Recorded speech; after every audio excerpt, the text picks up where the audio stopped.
메소드로 코드 간추리기 시작하겠습니다. 이번 강의에서 다루는 내용은 이렇습니다. 메소드란 무엇인가? 메소드는 어떻게 선언하고 어떻게 호출하는가? 그리고 참조로 매개 변수를 전달하는 방법. 그 외에 출력 전용 인수, 가변 길이 인수, 명명된 인수, 선택적 인수 등 다양한 인수 종류에 대해서 알아보도록 하겠습니다. 먼저 메소드는 일련의 코드를 하나의 이름 아래 묶은 것을 말합니다. 이렇게 묶은 코드는 그 이름을 불러서 실행합니다. 잠시 후에 예제를 통해서 이름을 불러서 실행하는 것을 볼 수 있을 겁니다. 그리고 C와 C++ 같은 프로그래밍 랭귀지에서는 메소드가 아니라 함수라고 부릅니다. 파스칼에서는 프로시저라고 부르고요. 또 어떤 언어에서는 서브루틴이라고도 합니다. 이름은 다르지만 다 같은 내용을 언급하고 있다고 생각하시면 되겠습니다. 메소드의 선언은 이렇게 합니다. 먼저 C샵에서는 반드시 클래스 내부에 선언합니다. 오른쪽에는 메소드 선언하는 문법이 나타나 있는데요. 이렇게 클래스 안에 메소드를 선언을 하고 있죠. 다시 왼편으로 와서 메소드 선언을 할 때는 필수 요소 3가지가 있습니다.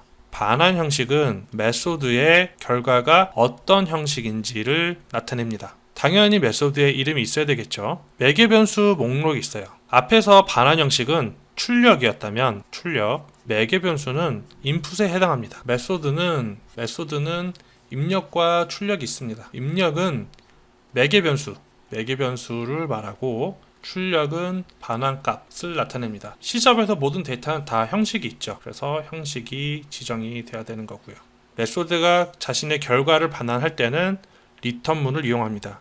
여러분 기억나실지 모르겠는데 리턴문은 점프문이에요. 현재 프로그램 흐름을 단숨에 어떤 장소로 돌리는 거죠.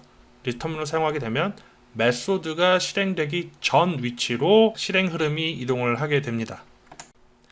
메소드 선언 예제를 살펴볼게요. 메소드 선언은 클래스 안에 선언한다고 했습니다. 제가 calculator라는 클래스를 선언을 했고요. 그 안에 플러스라는 이름을 가진 메소드를 선언했습니다.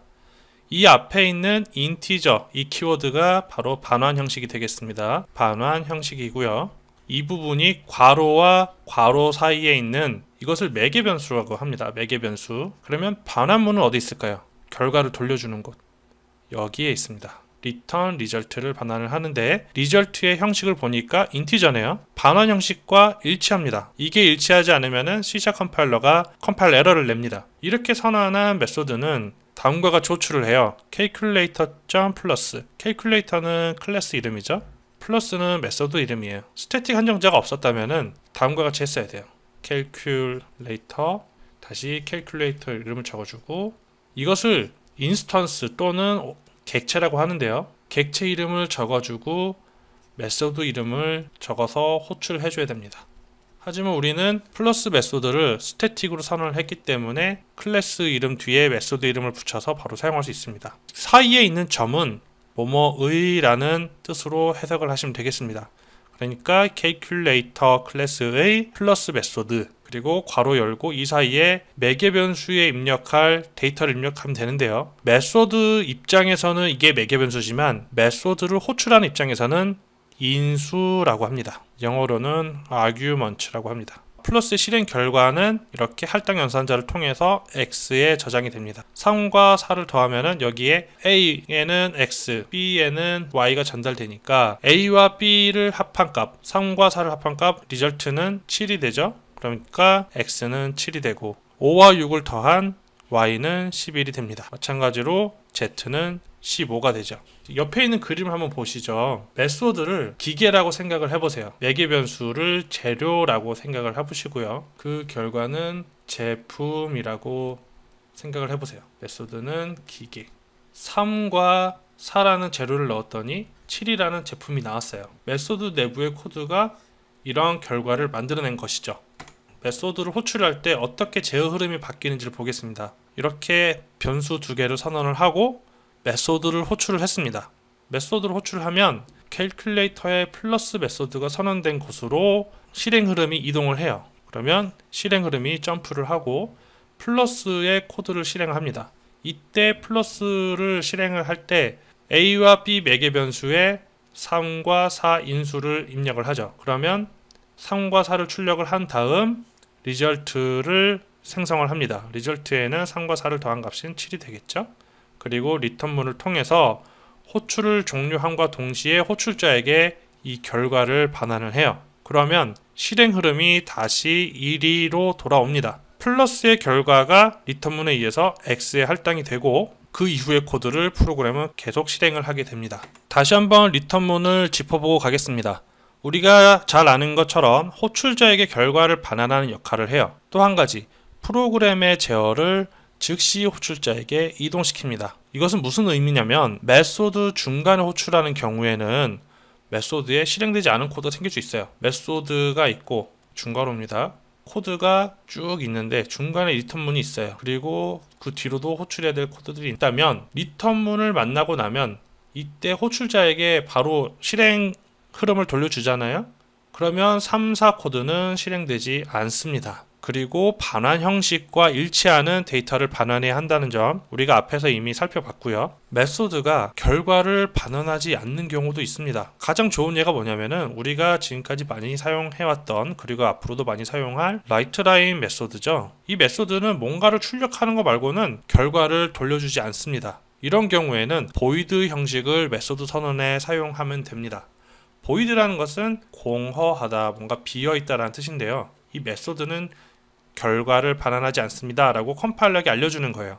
그래서 결과를 반환하지 않아도 컴파일 에러가 발생하지 않죠. void 형식의 메소드 선언 예제가 있습니다. 메소드 이름이 있고요. 매개 변수 목록이 있네요. 그런데 반환 형식은 void입니다. 리턴문을 실행을 할 때 그 옆에 어떤 결과도 있지 않아요. 그냥 단순히 리턴문만 적어주면 됩니다. 이 코드를 해석을 해볼까요? name이 빈 문자열이면 이렇게 이름을 입력해주세요 라는 메시지를 출력을 하고 바로 호출자에게 프로그램 흐름을 돌려줍니다. 그리고 이 밑에 있는 코드는 실행하지 않죠. 만약에 name에 뭐라도 들어있었다, 예를 들면은 박상현이라는 문자열이 담겨 있었다면은 이 코드는 실행되지 않고 이 코드가 실행이 됐겠죠. 인수를 전달하는 여러가지 방법을 알아보겠습니다. 그 첫 번째는 참조로 인수를 전달하는 겁니다. 영어로는 pass by reference라고 합니다. 메소드 내부의 매개 변수가 인수를 참조하도록 하는 방법이에요. 예제를 통해서 제가 설명을 드리겠습니다. 먼저 평범한 인수 전달 방법입니다. 우리가 이렇게 메소드를 선언을 했어요. 수압 메소드는 아무것도 반환할 필요가 없다.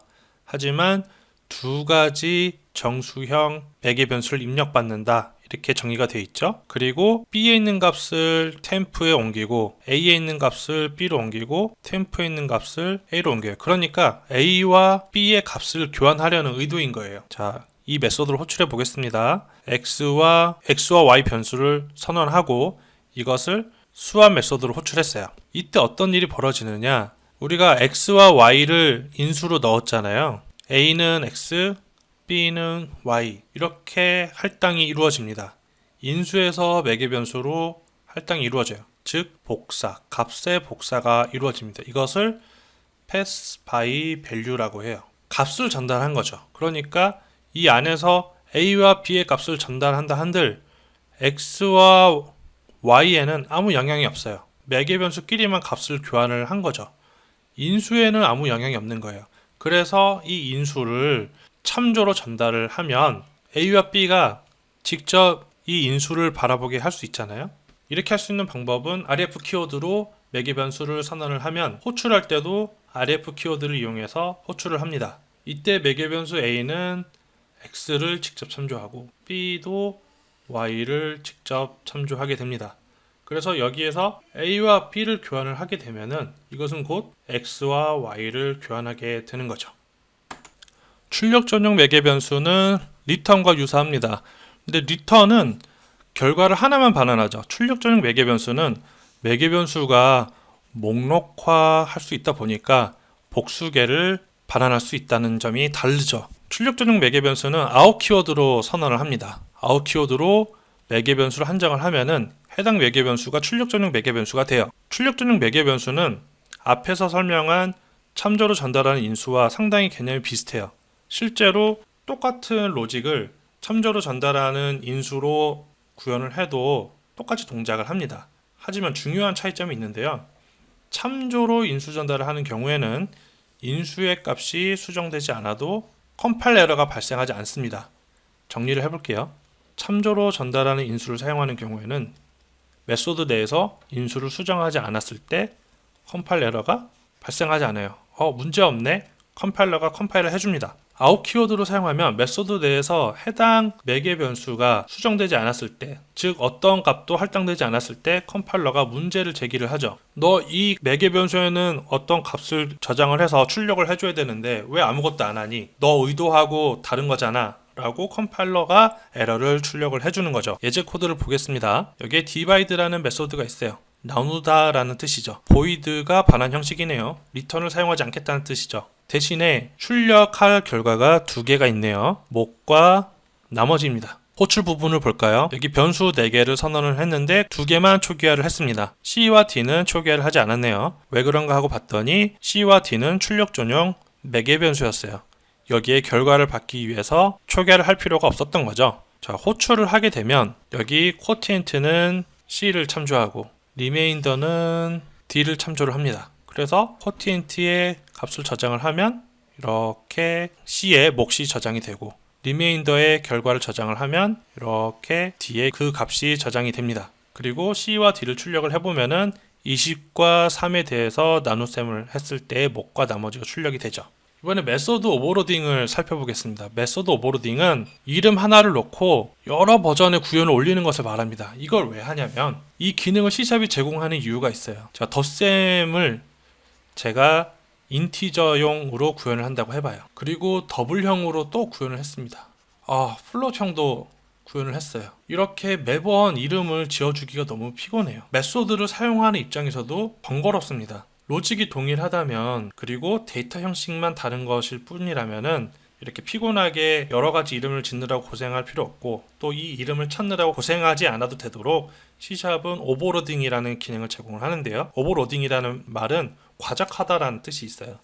이름 하나에 여러 버전의 구현을 올리는 거죠. 자, 예제를 보겠습니다. 평범한 메소드 선언인데 두 메소드의 이름이 동일해요. 다른 경우라면은 동일한 메소드 이름을 가진 경우에는 컴파일 에러가 발생하겠지만 이렇게 데이터 형식만 다른 경우에는 컴파일 에러가 발생하지 않습니다. 호출하는 예제를 볼게요. 플러스 1, 2, 플러스 3.1, 2.4. 이 인수는 32비트 정수형이네.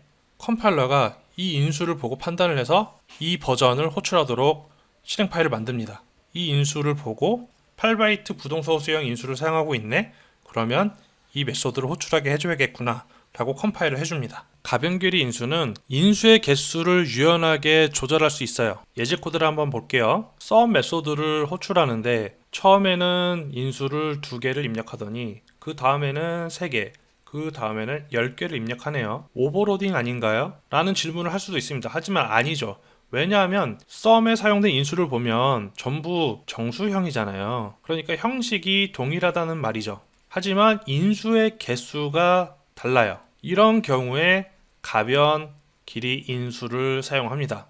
가변 길이 인수는 파람스 키워드와 배열을 이용해서 선언을 하는데요. 배열은 나중에 자세히 설명을 드리겠지만 복수 개의 데이터를 담을 수 있는 자료 구조입니다. 만약에 정수 배열이라고 하면 꺽쇠를 이용을 해서 선언을 합니다. 만약에 길이가 4개다. 그러면 첫 번째는 0번째, 1번째, 2번째, 3번째 이렇게 0부터 세요. 첫 번째는 0번 첨자를 이용을 하고 두 번째는 1번 첨자를 이용을 해요. 자, 그러면 선언 예제를 볼까요? 파람스 키워드를 이용을 했고 그 다음에 정수 배열을 데이터 형식으로 넣었습니다. 그리고 매개 변수 이름을 args로 넣어줬어요. args는 배열인 거예요. args의 길이만큼 반복문을 반복해라. 배열은 각 데이터에 접근을 할 때도 꺽쇠 안에 첨자를 이용을 합니다. 이렇게 0을 넣으면 첫 번째, 1을 넣으면 두 번째가 되는 거죠. 그러니까 처음부터 끝까지 배열 안에 있는 모든 데이터를 sum에다가 합해라.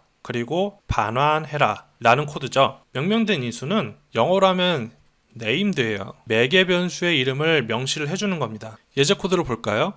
먼저 print profile 메소드의 선언입니다. 평범한 메소드죠. 첫 번째 매개 변수는 name, 두 번째 매개 변수는 phone이네요.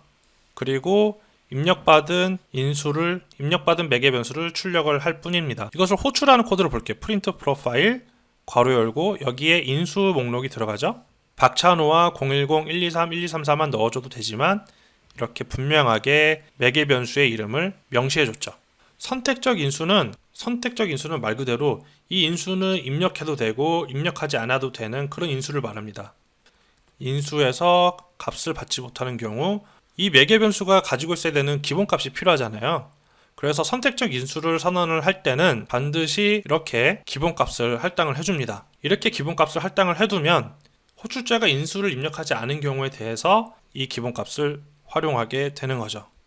여기까지가 6장 메소드에 대한 내용이었고요. 질문 있으면 카페에 오셔서 질문을 남겨주시면 감사하겠습니다.